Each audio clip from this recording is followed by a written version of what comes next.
Welcome back to Fast Money. Facebook losing the trust of millions of its users this week as the company comes under fire for its privacy practices, or perhaps a better word for it would be lack thereof.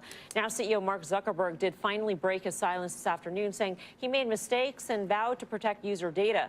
But the scandal does bring to light questions about how safe your information is online and whether big tech companies need to adapt to new types of technology, like maybe blockchain. So will Facebook's pain be blockchain's gain? For more, let's bring in RBC analyst Mitch Steves. Mitch, great to have you with us.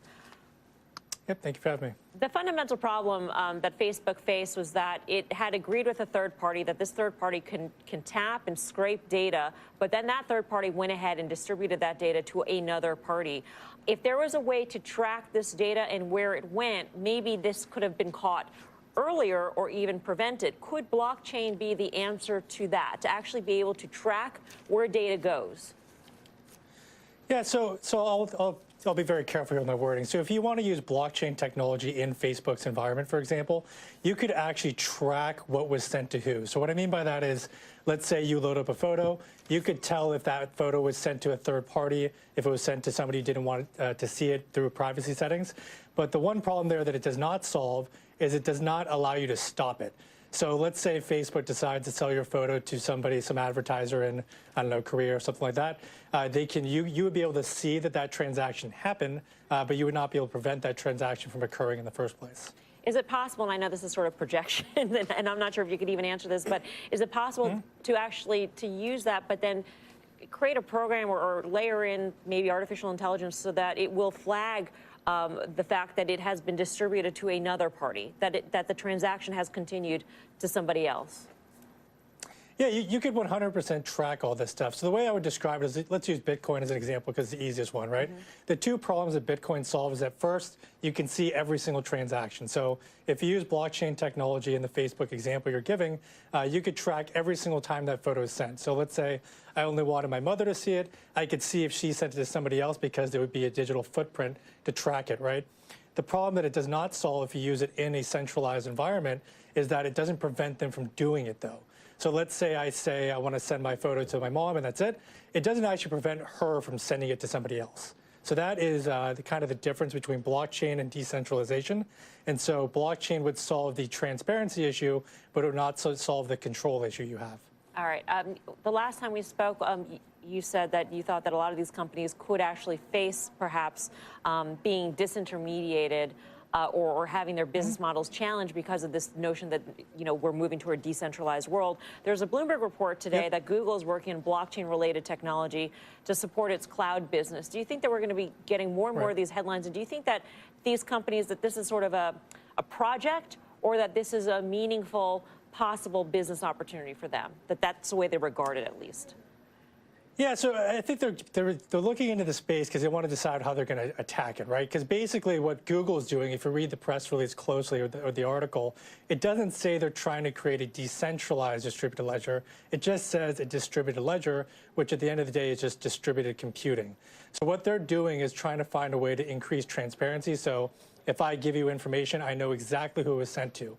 But if we create a decentralized social network or a decentralized storage device, for example, then the user would actually have control of who sees the data.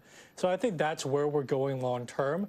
But yes, I think using blockchain in terms of a centralized environment gives you transparency, but it doesn't give the user control over who gets to see their information, who doesn't. The last time we spoke, Mitch, in the first note that you put out on Bitcoin and the blockchain economy, your projections were for $10 trillion. Does that ratchet down at all given the bear market that we've seen in Bitcoin or cryptocurrencies in general? No, I don't think it ratchets down at all. In fact, I kind of get a good idea of who understands the space based on the kind of declines, right? Because if somebody invested in Ethereum at the beginning of last year, let's say the price is $275 today and cut it in half, you still would have gotten a bigger return than investing in the S&P 500 since 1978. So basically, calling that a decline is pretty outlandish to me because you're looking at a year-and-a-half return that's better than 50 years of equities returns. But if we look at this over the next several years, there's still going to be a lot more development that needs to come. So, for example, using blockchain in a centralized environment is kind of the first step, but it's going to take another 2, 3, 4, 5, 6, maybe even more years before we see a decentralized environment where in the future, somebody like yourself no longer has to give their photos to Facebook or to a central entity. Instead, you can just share that photo specifically with people, and then you'd be able to track it and make sure that it's not shared with somebody else who gets access to your information. All right, Mitch, we're going to leave it there. Great to see you. Thanks for your time. Yep, thank you. Mitch Steves of RBC. What do you think of this notion of using a blockchain?